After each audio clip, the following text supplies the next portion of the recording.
mundurume umwe ni arethano nake ni maabitha borithi kuuma Imenti North Kaunti-ini ya Meru thutha wake gutigoraga mutumia marari ndugu nake wa miaka 40.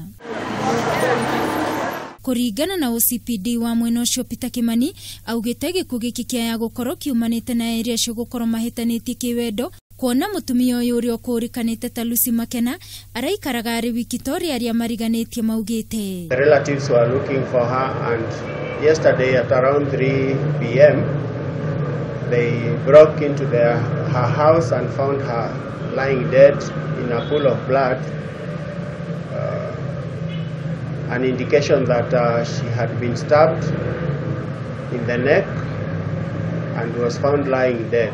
Kimani augite uthuthuria ni wambikite niguo gwethana na mundurume ucio guku akirithiria ikari ugitiri ni uguthie na mbere na kugacirithio orire monanio ma 92 ma nyimbo na unduire marathie na mbere mwena ucio. So far the police are reviewing the CCTV cameras, interviewing the neighbors as well as the watchman who was guarding those premises during those days, and we have a suspect in mind whom we are tracking.